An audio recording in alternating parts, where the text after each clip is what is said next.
मित्रांनो, मी यासीन खान. आज आपण ज्याला चारा पिकातील राजा म्हणतो, असा मका या पिकाविषयी आज आपण माहिती घेणार आहोत. तर मित्रांनो, सगळ्यात महत्त्वाचं म्हणजे ह्या चारा पिकाविषयी आपण राजा का म्हणतो, तर त्याची आपण आज डिटेल माहिती घेणार आहोत. तर सगळ्यात महत्त्वाचा विषय जो आहे ह्याच्यामध्ये, तर ह्या चारा पिकामध्ये पाण्याचं प्रमाण कमी आहे. आता कमी म्हणजे किती आहे? तर ह्याचा जो ड्राय मॅटर आहे, म्हणजे जो कोरडा भाग किंवा आपण त्याला शुष्क भाग म्हणतो किंवा जो पाणी विरहित भाग म्हणतो, हे 25% आसपास आहे. तर मग ह्याच्यामध्ये पाणी किती असेल, तर जवळपास 75% आसपास पाणी आहे. त्याच्यामुळे हा पचनासाठी जनावरांचा एकदम सुलभ असतो. कोणतेही विकार होत नाहीत किंवा कोणताही प्रॉब्लेम येत नाही.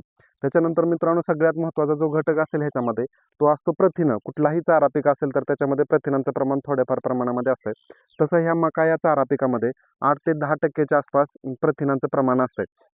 आता हे जे प्रथिनं आहेत मित्रांनो, किंवा जे सगळे चारा घटक आहेत, हे पूर्ण जे मक्याचं ताट दिसतंय ह्याच्यामध्ये पूर्ण भरलेले असतात.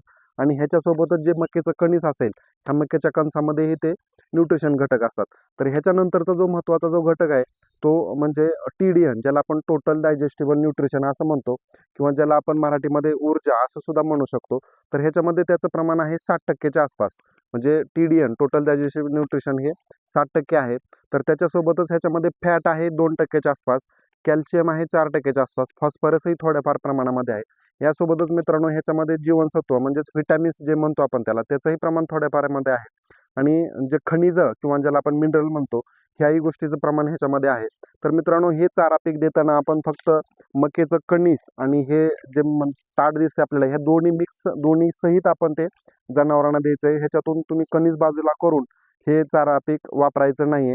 आता ते कधीच वापरायचं, तर ज्यावेळेस मित्रांनो ह्याच्यामध्ये आपल्याला मक्याच्या कणसामध्ये किंवा दाण्यामध्ये चीक दिसतो, आपण नख लावून बघितल्यानंतर चिकाची स्टेज किंवा जे आपण कणसं भाजून खातो, ही जी स्टेज असते, ही ह्याची कटिंगची एक उत्तम स्टेज असते. आणि ह्या स्टेजचा चारा राहण्यासाठी आपल्याला दर 15 दिवसानं ह्याची पेरणी करावी लागते.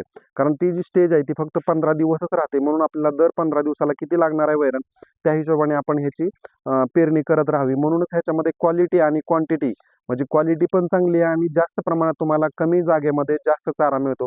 म्हणूनच आपण ह्या चारा पिकाला राजा असं म्हणतो. मित्रांनो, आपल्या यूट्यूब चॅनलवरती जर तुम्ही नवीन असाल तर व्हिडिओला लाईक करा, शेअर करा आणि आपलं चॅनल सबस्क्राईब करायला विसरू नका. धन्यवाद.